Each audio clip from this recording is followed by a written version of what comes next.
One TV.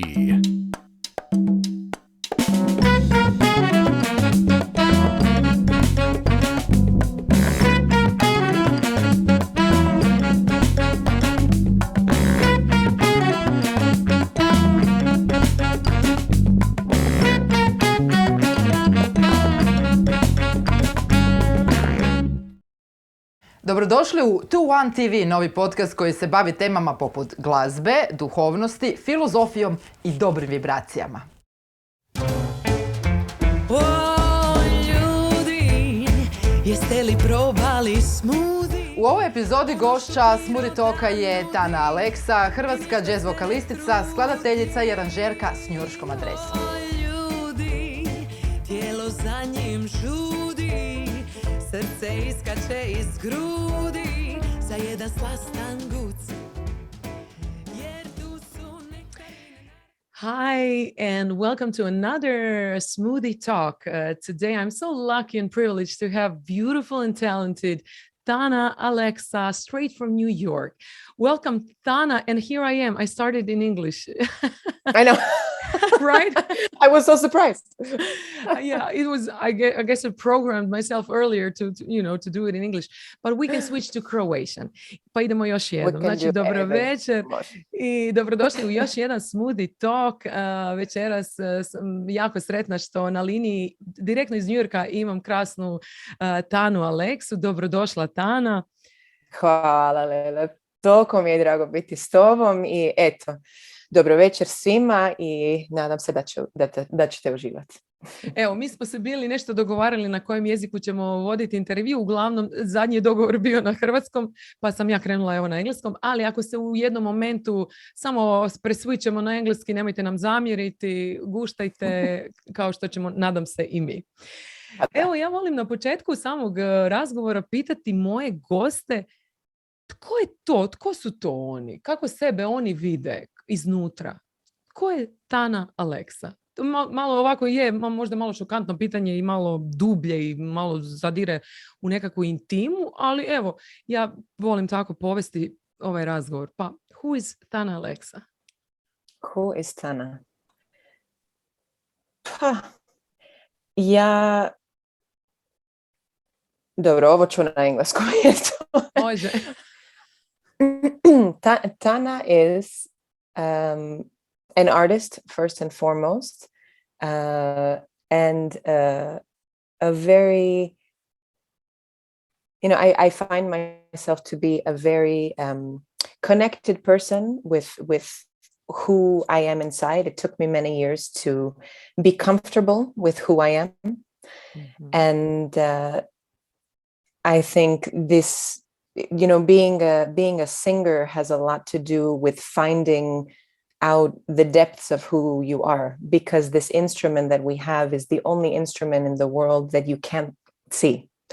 It's the only invisible instrument. So I have to rely so much on what I feel, how I visualize myself inside, and how I can bring who I truly am from the inside of my heart and my soul and my body through my instrument.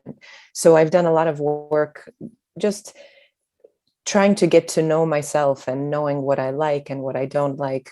I'm a very emotional person. I'm a very friendly person. I'm very outgoing, but I'm also very private. And I think that through art and through singing, I've been able to access parts of my expression that maybe I wouldn't have been able to otherwise. So in general, I think that I'm an emotional riba, I'm an emotional fish, and I'm an artist through and through, and just love to be with people and love to be with artists and love to be inspired by people's stories and to find out the truth of everybody. That's so beautiful. I think I've been waiting for an answer as like you just explained it throughout all these interviews that I've done so far. Thank you. Thank you so much. I appreciate that you heard that question in such a way that that answer just came through. So thank you so much for sharing that. I would like to also ask, what does creativity mean to you? Creation. How do you approach it? How does it come to you? Is it natural? Do you feel free, or do you actually are more regimented and say, okay, each day I'm going to spend some time in thinking about creating a song or whatever you are up to? I think creativity is obviously a very subjective thing. And my relationship with creativity has changed quite a bit since the pandemic. My relationship with music in general has changed since the pandemic because I've had to reevaluate my relationship with these two things, my creativity and my music. I think that creativity, coming from the perspective of a jazz musician, it can be very spontaneous. It can be very unexpected. And sometimes, I am the kind of person that likes to find the freedom within a structure because I get easily very overwhelmed. So if I sit down at the keyboard and I'm trying to write something and I have all of the possibilities in the world, I will get too overwhelmed and I kind of retract into myself and I find it hard to create something. But if I give myself a task, or if I give myself some kind of a regimented idea with which I have to use to create something, then I will find my way through the cracks and the holes of this regimented idea and find the freedom. The pandemic has been a very interesting time for me creatively, because it's been one of the driest creative periods of my life. It's been very difficult for me to create anything since the start of the pandemic, other than things that I've been hired to create for other people. So I've done a lot of recordings, a lot of composing, a lot of work for hire. But to write something new that comes from the depths of my soul that I am trying to say, I think it's partially, it's been difficult for me because I haven't yet fully processed all of the things that we've gone through since the beginning of the pandemic. And even though we're now starting to activate again and do concerts, and, there's been such a long period of waiting, but waiting with uncertainty and with real pain because of not being able to do what we do on a daily basis. It's been difficult. And so I think there's a part of this process that I'm still trying to grieve what happened. And then once this is finished, I will be able to express the feelings that I have about it. And creativity in general, I've used my creativity in many different ways throughout the pandemic. I've realized that creativity for me is not just about creating a new piece of music. I can use my creative brain in many different ways. And for example, in the pandemic, I started an organization called Live from Our Living Rooms. Two friends of mine and we started this to support artists. So in the time when I couldn't create something of myself, I was trying to use my creative brain to support the artists who had something to say in this moment. And, so it was just kind of a rearranging of my brain. My writing process in general is very, it can be very different from song to song, from moment to moment and periods of my life.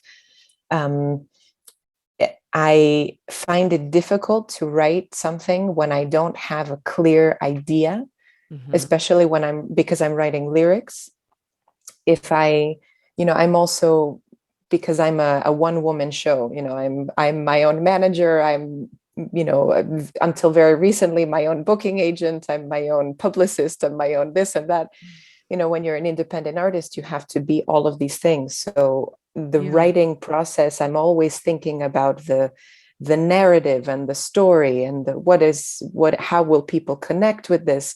But sometimes I also get ahead of myself and I forget that I need to just write let things out, and then the story will present itself to me. And this is what happened with my album that I released in 2020, Ona. I wrote 2, 3, 4 songs before I realized that Ona was telling me something. And then I figured out what the story was through the music that I had been writing, and I saw the theme. So I didn't go into it with the idea that this was the theme. Awesome. So I don't know if that answers the question. Great, you explained it so beautifully, actually, all the sides of your creativity. It's amazing. It's really awesome. We'll come back to your album and everything it brought to you. But before that, I would like to also ask, besides you creating this beautiful online festival that I followed somewhat, as much as I could, how did you feel throughout the pandemics, besides being there for others? Like, what do you think was the best thing that you got out of it? The best thing? I think there were a couple of best things. Number one, my mother was visiting from Dubrovnik. She had actually purchased a small apartment in New York, very close to where my husband and I are living, in Queens, in 2019. And she arrived in February of 2020 to stay for a longer time, just to visit. She was coming for a few months. And we were excited because it was the first time that she had her space. We had our space. We would be together, but she also has a full life in New York with friends and a history, because she was born in New York, even though she's from Croatia by her parents. And when the lockdown hit, she couldn't go back to Croatia. So she was here for 6 months. And I had not spent that much time with my mother since I was in high school in Zagreb. Wow. So it was a beautiful time. I mean, I have, as difficult as the lockdown was creatively as a musician and as a creator, it was a beautiful time that I was able to experience this new relationship with my mom. This was a beautiful thing. And then also the relationship that developed between my mom and my husband, because we spent so much time together. And it was thinking back on the lockdown, as difficult as it was, I also have very fond memories of it because she was here. And your parents can ground you in a very special and specific way. Yeah. So that was one. Also, being at home was nice, sleeping in the same bed for many nights, because the years before I was on the road much of the year. So it was constant touring, constant jet lag, constant exhaustion. Also very happy to have been doing what I love, but jazz touring is not very glamorous, let's say. So it was nice to be home. I think in the 12 years that my husband and I have been together, we had never been home that long with each other. Together. And it was also very nice to be together, just having this time to also pour our creativity into cooking food. For example, we did so much cooking, we did so much laughing, so much playing of games. I mean, we had this different thing that we discovered within our little family. That was nice. It was also nice to be home together and understand in each other what we were going through as two musicians who could not do what we do. So there was an added layer of understanding and connection between my husband and I that grew. That's so beautiful. And before we go any further, I just have to tell for all those listeners and all of our beautiful audience that Thana is married to one of the greatest drummers in the world, Mr. Sanchez, Antonio Sanchez. Yes. So, Hrvatski zet. Hrvatski zet, yeah. So I know you probably get this question a lot, but how is it being married to like a real jazz star? How is I it mean, now? I mean, it's changing and morphing all the time, for sure. But how was it before, and how is it now? I mean, we've been together for a very long time. We met in 2008 because Antonio played in Carnegie Hall with Oliver Dragojevic. Yeah. And this was a big show. And I was, of course, at the show with my mother. And my mother, who has a nonprofit organization in New York, she helped organize the after party of the Oliver concert. This was her contribution. So we got these beautiful seats in Carnegie Hall to this concert. And I was a jazz student at the time. And I went to the concert just like everybody else, and I opened this playbill, and then I see the list of Croatian musicians, a lot of which I recognized, and then I see Antonio Sanchez and Jason Linder, and I said, what are they doing here? And I had never met him, but I knew of him, and I knew that he worked with Pat Metheny, and so I was just intrigued that this very seasoned jazz musician was playing these beautiful Croatian songs that I love and was singing along to. And so back then we didn't get to meet the day of the show, but I put his name in Google, and the first thing that came up was his MySpace page. Oh yeah, that was the day of MySpace. So now I'm dating us where we met the old fashioned way. on MySpace. And I sent him a message, and I said that I was so happy to see a musician of his caliber playing with Croatian musicians, and that I loved the concert. And he took this fantastic solo at the end of the show that was just, blew everybody away. And I just asked him if he wanted to meet me for coffee. And I asked him if he could just talk to me about music and how this little boy from Mexico came to New York and made the career that he did. And really, I was interested in picking his brain and seeing, what was his life about. And really, there was no ulterior motive. It was just I was interested in finding out, how did he do what he did. And he agreed, and we met for a coffee. And we ended up talking for many hours. And then this launched us into a very nice friendship, which happened over the course of about 9 months. And through this 9 months, we became very good friends. And every time we met, it was hours of talking and just musical talk, intellectual talk. It was very fluid and very organic every time we got together. And then after the 9 months, it turned into something else. Beautiful. And so this was now almost 13 years ago. And so obviously when I met him, I was much younger than I am now.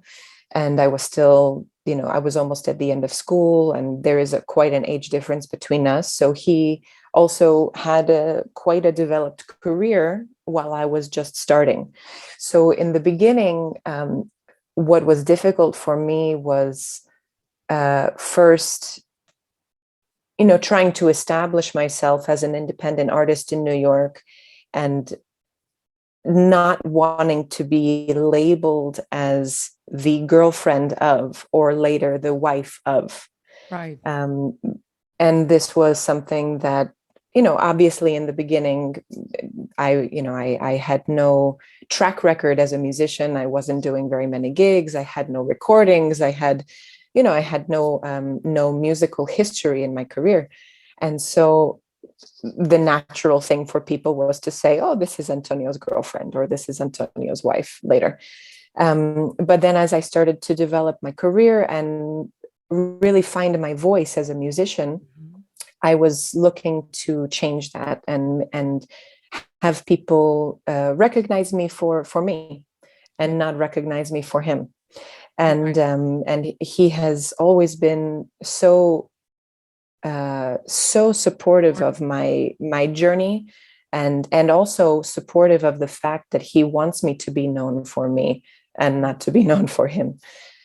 So this has been, there have been times where it's been frustrating in the beginning, but now I feel that I've established my artistry in a way that now speaks for itself. And the people of, obviously, I'm very happy to also be associated with the man that I love, and that we are in the same business and we love what we do and we share this passion. So, there are many, many beautiful things about it also. My mother once said when we first met that, music is the glue. We have a very strong love together, but the music and the love that we have for music, each of us individually is part of the glue that keeps us together. No. And it's a beautiful thing to share. Yeah, and thank you so much for sharing this story. It's really amazing, and I've known of you, and I've known you for years. I think because my husband and I lived in Croatia since 2006, so we are knowing the whole story and how it developed. And it was so amazing to see you grow as an artist and really succeed on your own merit, and in your own artistry, as you just said. And that brought you a wonderful, wonderful success with the Grammy nomination. Tell us about that with this beautiful album, Ona. Like, how did it all eloped, and how did you feel sitting there and being one of the Grammy nominees? I think that's for musicians one of the top, like that's the dream. No, it was, I mean, I still don't really understand how it happened, because this little independently funded, independently released album, it was so grassroots. It was all me. I mean, there's no team. Antonio is my team, he's my biggest promoter and help and support and everything. But I mean, really, I released it myself. There was no label. There was no, it was unbelievable how it happened. But I guess it was a combination of the story that felt very true to me, and a story that I think resonated with people all over the world. And it was also the time that it was released. It's interesting. The album was supposed to be released in September of 2019. I remember, yes. And then it got delayed. Well, it was supposed to be, and there was a long process of the album. We actually recorded it in January of 2018. And I had raised all of the money to fund the making of the album through a website called Pledge Music. And I raised, I think it was like $16,000 or $17,000 from fans who gave me, $15, $20, $100. And part of this website was to promise things in return, T-shirts and CDs and lyric sheets. And, it was one of these things. And the company stole the money. Yeah. So in the end, I ended up at the recording date. I took a screenshot of my phone, of the calculator of all of the money that I had to pay on this day that came out of my savings. And so basically not having the funding and having to spend money from my savings, it was difficult for an independent artist, because it wasn't just the recording of the album that was expensive. It was the promotion. It was the printing of CDs. It was all of these things. And so it took me a longer time to release it, just because I had to make the money and figure out how to finish it. Right. And I ended up getting a grant in 2019, which was very helpful and helped me finish and promote it and everything. But then, there was this idea of releasing it in September 2019, and I had a great venue in New York where I was going to do the CD release party, and all of the guests were going to come. And then the venue canceled on me. They said they had a bigger artist who wanted to come the day that I was doing my release show, and they said, sorry, goodbye. Wow. And I won't say which venue it was, but it was hard for me. So there was for me, it made no sense to release the album without a concert, without something that was going to help me launch it, an event. Right. Yeah.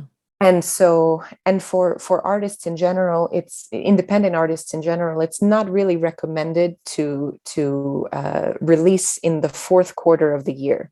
Usually if it's after September, August or September, lots of big artists release between October and December. And so it's better if you wait until the beginning of the next year.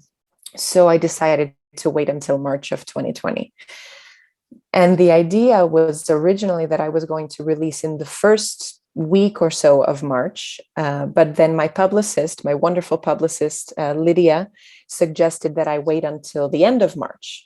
Because it just fit better with the schedule of things that she had to promote. And so I said, okay, we picked March 20th as a date. And then I think it was March 13th or March 16th, lockdown. I think it was the 13th. And in a strange way, I think that, if I had released the first week of the lockdown, I don't think it would have worked as well. But by the second week, people were craving content. Yeah. They were craving connection. They were craving something to listen to, something to connect with, something. And they also had time. This was still in the moment where everybody was like, oh, it's going to last a month. We're going to have a vacation. And now I'm going to listen to all these albums that I didn't listen to, and I can catch up on my reading. I mean, so I think it was just an interesting moment where people were open and had the time and were willing to listen. And everybody just had this really powerful reaction to it. And I received so many messages from people that I knew, people that I didn't know. And it was a beautiful experience, just the release of the album and the connections that I made with people through the music, which were unexpected, absolutely unexpected. And then it was, of course, very disappointing that after this huge journey of recording and losing the money and finally releasing and doing all of the work myself, then now I couldn't go on tour. And I had planned my first tour. I booked everything myself. It was going to be beautiful. And then it all got canceled. So, I mean, I was very disappointed, but we still were so far in the beginning that we didn't know how long it would last. So, so it was difficult. And then, of course, as we all know, it just kept getting further and further and further. Longer and longer. But, I did what I could, and I was doing master classes online, and I was doing online concerts. I mean, this was a good thing about having our home studio, is that Antonio and I developed this duo situation, which we had never played duo before. When we were touring with Antonio's band Migration, usually we would do the whole show, and then in the encore, Antonio and I would start alone, and we would start duo, and then the band would come. So this was kind of something that we had experimented, started. But then in January of 2020, we went to the NAMM show in Los Angeles. And Antonio, who is a Yamaha artist, they asked him if he would play drums on their drum set that they were trying to promote. And he said, of course, but, Thana will also be there, and she has all of her electronics, and it would be very cool. I think it would be more effective if we did something together than if I'm just playing drums by myself. And so they agreed, and we did our first duo set ever. We played for 30 minutes, and we had no idea what we were going to play. We just decided how we were going to start and how we were going to end. And that was it. And then we just played a completely improvised set for 30 minutes. Awesome. And I used my looping and electronics, and he did his magic on the drums. And we both came off the stage, and we were really surprised, this actually worked. Wow. We can communicate musically very well. And so this kind of was our first little seed that got planted. And then when the pandemic happened, obviously we were together at home, and this was the music that we could make. So we did a lot of these duo concerts virtually. And yeah. It's time to jam a little music. Hi, I'm Joe Kaplowitz, and today on Time to Jam, we feature a band from Kosovo, Gipsy Groove, and their new song, Feel the Roots. Gipsy Groove is a special band that combines original Romani music with jazz, R&B, soul, reggae, and funk influences. It's quite nice. We have today Bayram Kafu Kinoli on vocals, Faruk Bajenska on the guitar, Visar Kuci on the bass, Ivan Ivanov saxophone, Igor Ivanov clarinet, and Granit Patarada on the drums. Here's Feel the Roots.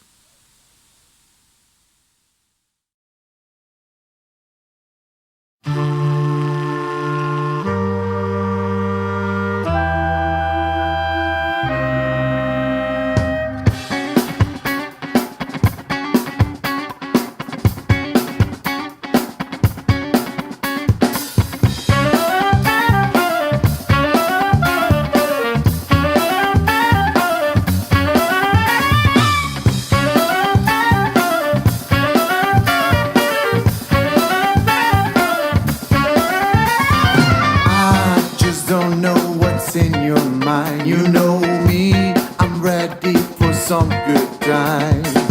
You can be my partner in crime. The moon is on the top, so we can dance all night. We can feel the vibe. We can feel alright. We can feel the night. We can feel alright. It's just a night we all get to shine. So let's step in the mood and dance, dance all night.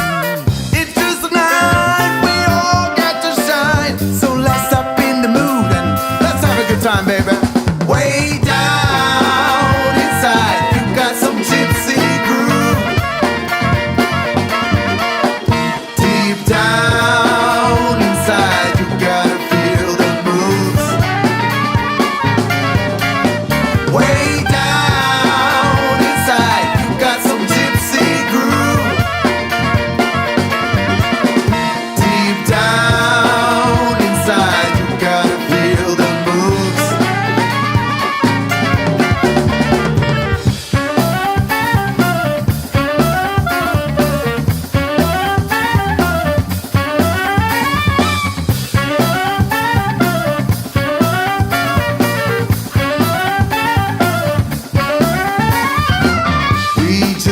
At the Sunset Club, music here is always on the top. Let's find a space to the dance floor so we can light a night up. What do you want more? What do you want more? What do you want more?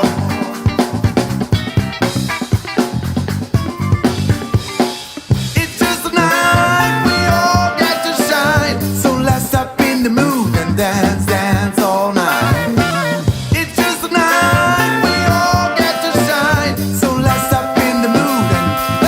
Time, baby. Way down inside, you got some gypsy groove. Deep down inside, you gotta feel the moves.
And then the Grammy nomination happened. I just couldn't believe it. Tell us about it. Tell us about the feeling. Like I saw that video actually when you got that nomination and you ran into the studio and then shared it with Antonio. It was great. It was so great. It was unbelievable. And it was really a pandemic moment because it was caught on this live stream that he was doing for some drum channel. I mean, I don't know. But what happened before the live stream was that, I had obviously submitted to the Grammys and had high hopes, just like everybody has high hopes. I knew the day that they were going to be announcing the nominations. But for some reason, I kept checking the website and I didn't realize that they were doing a live stream announcement. Usually on the Grammys, they just announce on the website the day of, but now they did this whole thing and they were announcing on a live stream, and you had to watch the live stream from the Grammy website. So I was, refreshing Twitter and I don't understand, why are they not listing it yet? But in the meantime, I said, okay, well, I'm just going to keep working. And I was working on Pro Tools. I am producing an album of my trio Sonica, which I lead with two other fantastic women.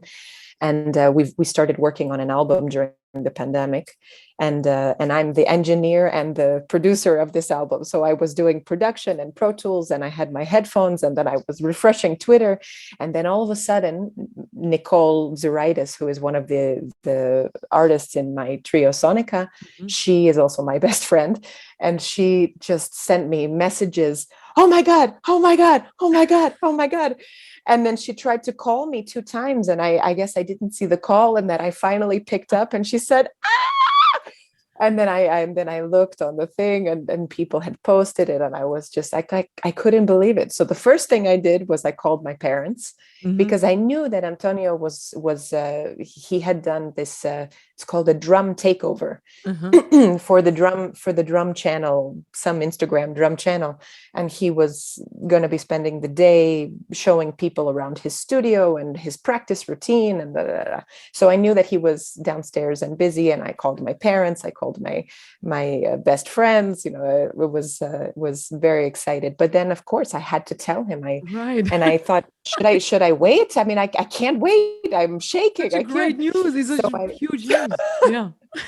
So I ran down the stairs, and he said that when he heard the noise from the stairs, he thought something terrible had happened, because he knows that I wouldn't run down the stairs like that unless something was really wrong. And he said that he was listening and he was worried that something had happened. And I must have made so much noise just down the stairs, and I came to the studio and I opened the door. And then, I could have gotten a cymbal in the head. He looked at me like, what are you doing? But then I told him I got nominated for a Grammy. And then he also couldn't believe it. And then we hugged. And then of course I said, I have to call my grandma, because that was the next big person to call. So no, that was amazing. That was amazing. It was beautiful. Yeah. And just going to the nominations and hanging out with those people, how did that feel for you? No, there was none of that. I couldn't go to the Grammys. No, we had the Grammys in our living room. Oh, that's how it went. I thought that it still happened live. Oh, it still happened. But so this is something online that most people don't realize, is that there are 2 Grammy shows that happen every year. There is the telecast show, which is what everyone sees on television. And they give out 8 Grammys in about 3 hours. This is, album of the year, record of the year, best pop song, blah, blah, blah, blah. But, this is mostly pop music. Yeah. And all of the jazz Grammys, the Latin Grammys, the rap Grammys, the classical, the spoken word, the film music, all of those Grammys, which are over 100 Grammys, are given out in the afternoon in a pre-telecast show that doesn't get aired on TV. All right. Yeah. Mhm. So they made the decision to only have the telecast show live with people coming to LA, and they did it all outside, fully masked and but it was basically a very select few, of the stars that were able to attend, and anybody that was nominated in the pre-telecast show could not attend. Okay. So I couldn't go to the Grammys on my only Grammy nomination. Well, However, so far. so far. However, this did not stop us. And of course, when I got nominated for the Grammy, so much of the story of the album, of course, the album is called Ona. So it's the title track of the album has lyrics in Croatian. It has lyrics in English. The basis of it comes from the experiences of women in my family, the matrilineal lineage of my family, and then it branches out to the experiences of women in contemporary society. So it's very rooted in my Croatian roots. in the language and in the sound of the music that I love so much. So my initial idea was that I have to wear a Croatian designer to the Grammys. And so I contacted Envirum, which is their beautiful designer from Croatia, two designers. And I said, I'm Thana, and I got nominated for a Grammy, and I would love to wear something of yours, and how can we make this work? And they were so nice and so accommodating, and this was in the middle of lockdown. I mean, it was not lockdown yet, but there were, in every part of the world there were different restrictions, and there were different things happening. So originally the Grammys, I found out about the Grammy nomination in November of 2020, and the Grammys were supposed to be on January 31st of 2021. So I had contacted Envirum. This was already in December. And I said, is it possible to do this? And the Grammys are at the end of January. And they said, we're going to make you this dress. And, and I showed them what I liked, and And Antonio actually took my measurements. They sent me the instructions of how I should be measured. And Antonio did my measurements. And then I sent them the measurements. And then I got this, the original idea was that they would go for Christmas and the New Year's. They were closing the atelier, and that they would send me the dress the second week of January, something like that. And then I got an emergency call from one of the designers, sometime in December, saying they're closing all businesses in Zagreb again. It was Friday, and they said by Monday they're closing everything and we won't be able to go into the atelier. We have to make your dress this weekend.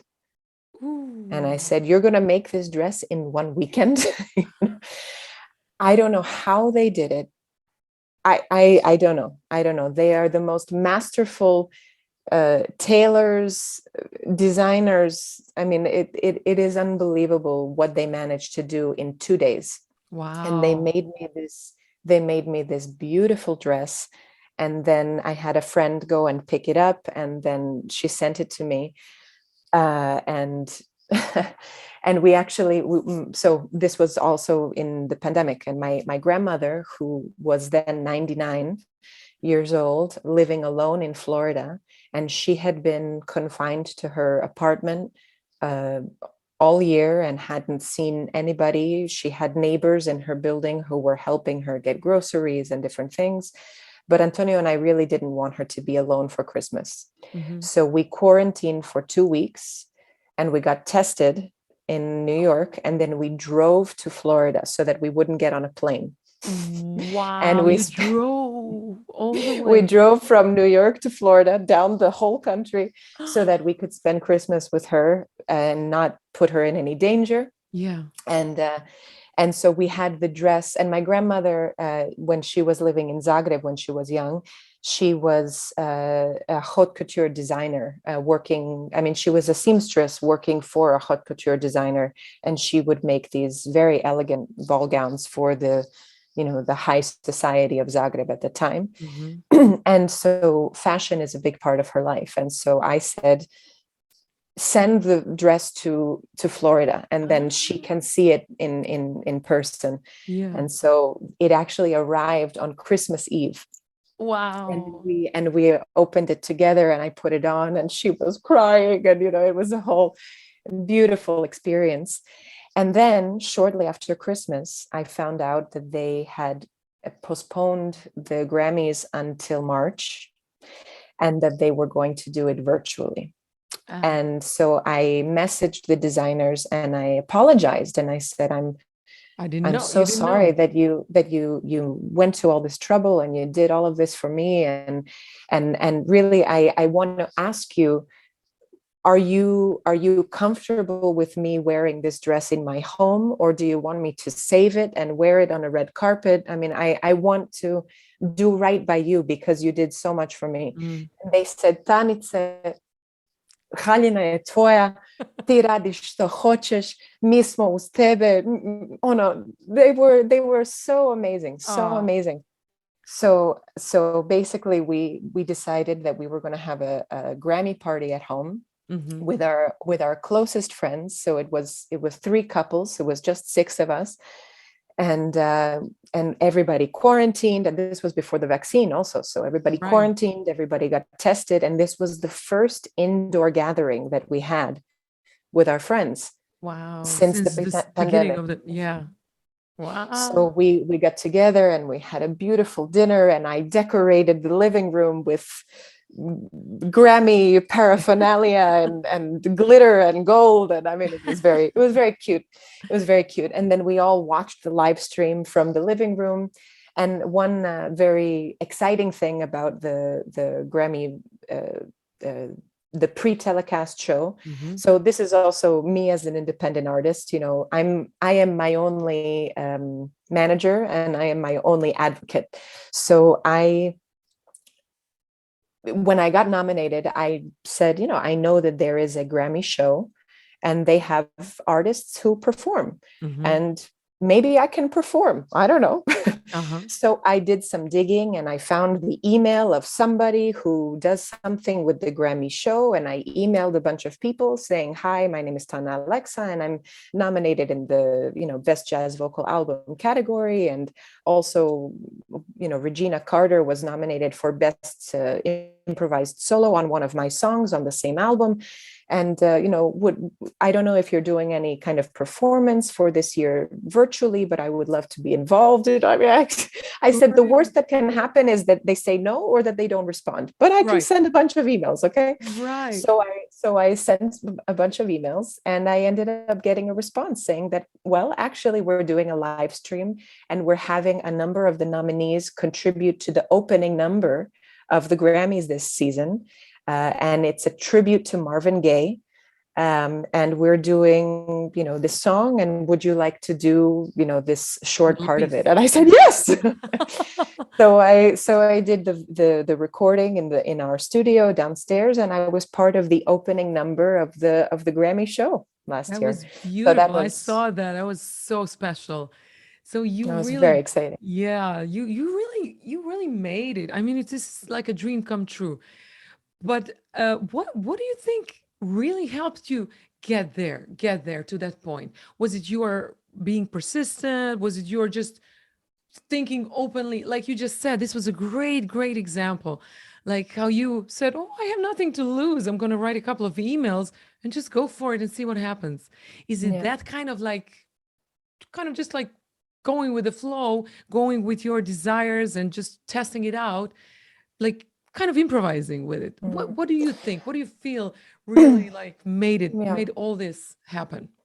I mean, I think it was just the seeds that I planted. Being an independent artist, you have to be. I mean, I am a one woman show, and until I have a team of 5 or 10 people who are helping me out, and I don't have this administrative mess that I have to deal with by myself, I do everything by myself, and so I was always afraid of hearing no before. And now I realize that you can hear no and it's okay, but you might hear yes sometimes.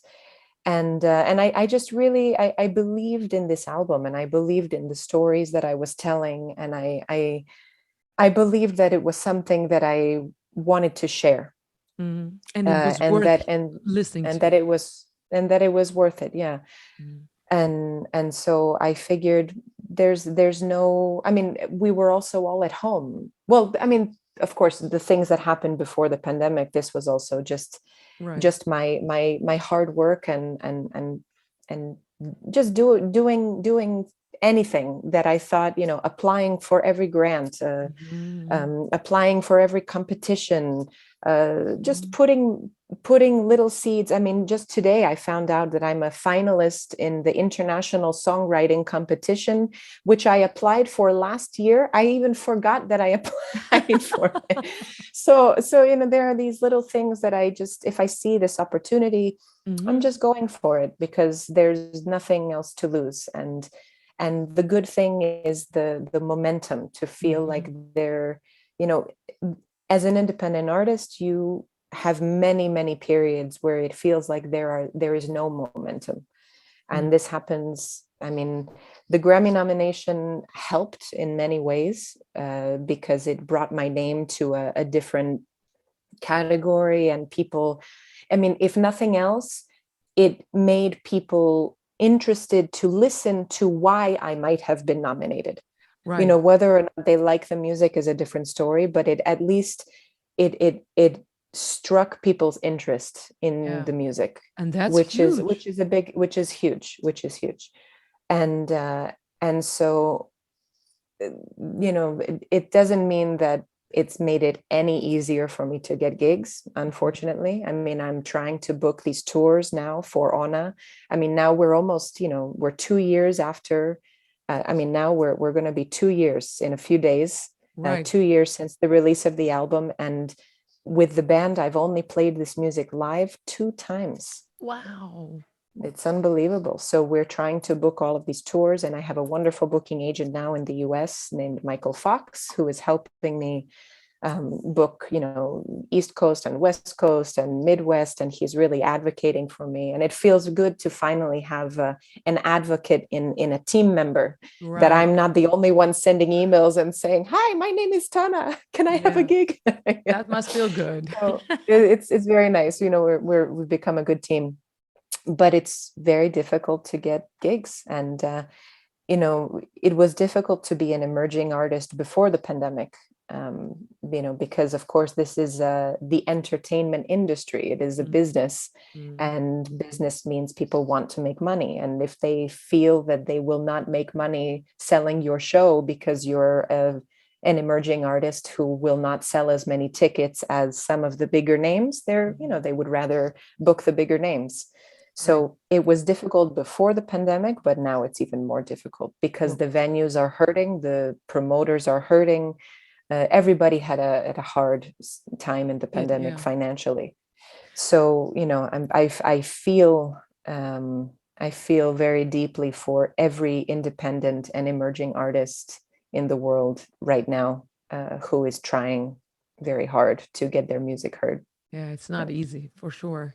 Yeah. It's hard for the established artists to, make it. Yeah. I want to ask you, what is success for you? How do you view success? What is it? I think the idea of success probably changes at every stage of life. For me right now, success would be to be able to support my life financially completely from doing my music, Mhm. and having my music reach people on a larger scale. It doesn't mean fame. Fame is not the success that I'm looking for. It's more just this connection with people, and the ability to to play my music and not have to worry about how much money I'm going to lose just to play my music. That would be success, I think. That's Yeah. Well, Because I mean, I can go on as many solo tours, with my project as I want. But my main concern with solo tours is how much money am I losing, not how much money am I making. So right. the opposite or the alternative would be the success. Yeah. Well, I definitely wish you all the success because you truly deserve it. And time really flies with you. We're slowly approaching the end of our conversation, but I wanted to ask you Oh so my many. God, I know, I can't right? believe it.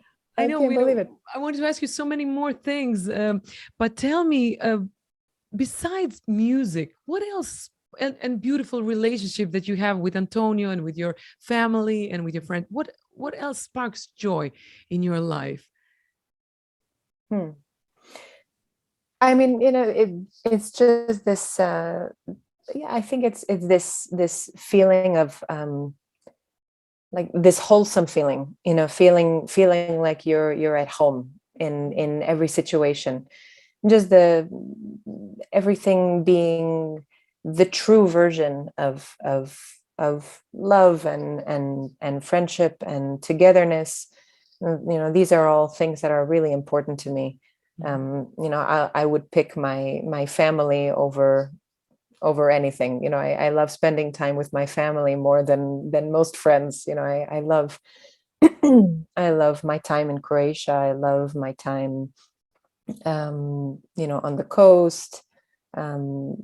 Just I think that, but also joy now, after having gone through the 2 years of the pandemic, I realized that I get a lot of joy out of live performance. Mm. And the lack of live performance made me realize how important it actually is to me. And Antonio and I had many conversations throughout the pandemic about what was our relationship to music, and why, even though throughout the pandemic we were constantly doing music, whether it was composing or recording something or playing with each other, but what is it about this live performance experience? Is it that people clap for you? Is it an ego thing? Is it, we were trying to really unpack what does this mean? Mm-hmm. And we realized that it is just the exchange of human energy. Mm. And this experience is not replaceable with any other experience in the world.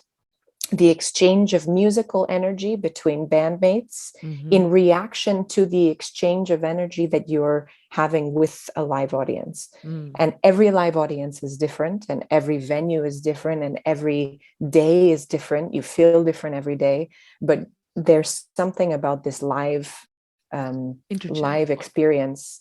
Yeah, just this interchanging exchange of energy, and it's just unique to the live music experience. Yeah. And there's also something about playing music live in front of an audience that's also very meditative, because in this world where we are always, we're too consumed with social media and with devices and never really being in the moment. Yeah. A live performance is you have to be in the moment in order to be on a live performance.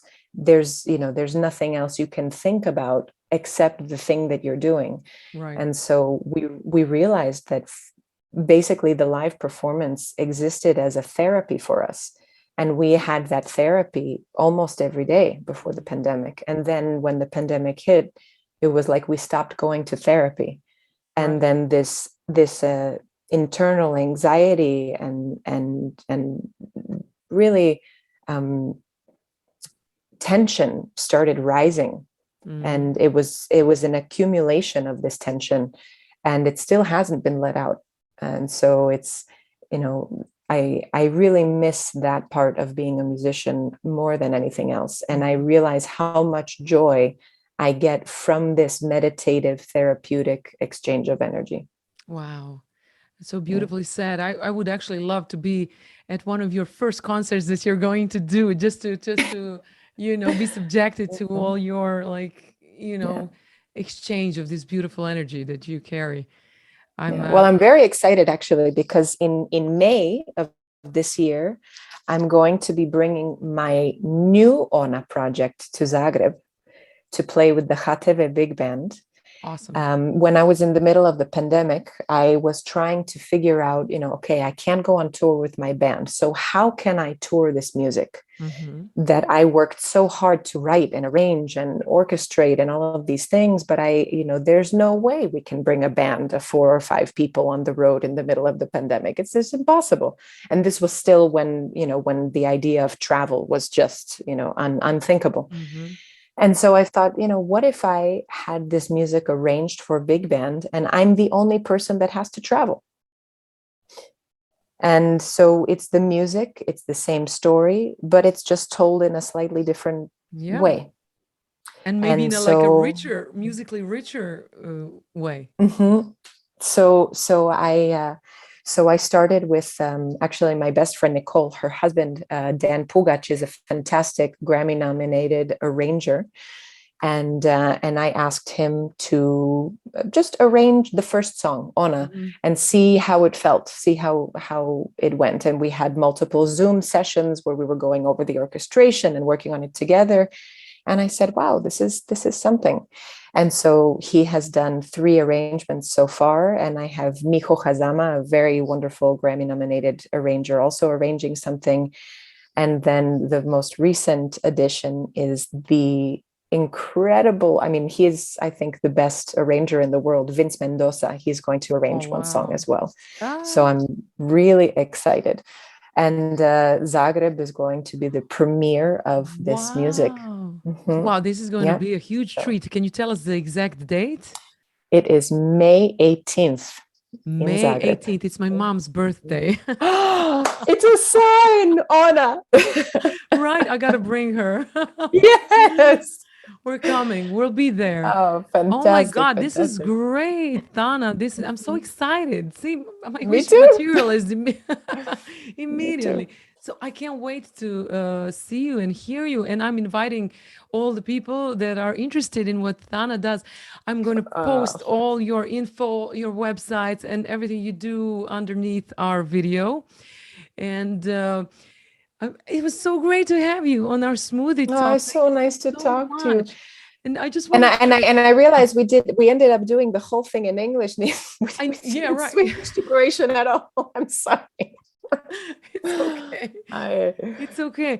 And it was so interesting, for me, and I think it will be interesting for our viewers. And just for the end, I would like to ask you a question, like when you view your life, how it all went about. Do you believe there's like a destiny, like certain things just have to happen or had to happen? And or are we the creators, or are we kind of helping create our reality? I think it must be a combination, because I don't like to believe that my life is written and I'm just following the rules. I like to believe that I am the creator of my destiny. But there are certain things that I think must have been gifted to me or planned in a way to teach me something. The fact that I met Antonio and that we have this beautiful connection and love that that I think is very rare in this world. I feel very lucky that I have this kind of love in my life. You know, and then also some not so great things that happened to me. You know, I lost my brother. He passed away when I was just 22 years old. He was 21. He was very young, and this had a huge impact on my life and on my writing and on my emotional intelligence. I think, you know, it just, everything that you go through, it opens a door to your emotional self, and you have to choose to walk through it and see what you learn through this experience or not. And so different things in my life, I definitely think that fortunately or unfortunately, maybe they were destined, but there are certain things that I have to make the decision to do in order to make the destiny happen. I like to believe that we're presented with options, and depending on the options that we choose, we write our own fate. Wonderful. Once again, thank you so much, Thana, for being my guest on Smoothie Talk at our 2-1 TV. Please say a big hi from Joe and me to Antonio. Give a big hug to Joe. Thank you. We can't wait to see you and see you perform and hear Ona live with the big band. It's going to be fantastic. And I'm so looking forward to just giving you a big hug. I know, and have a smoothie in person. Yes. So thank you so much for the beautiful questions and for spending the time. And I can't wait to see you in May. Daily Zen.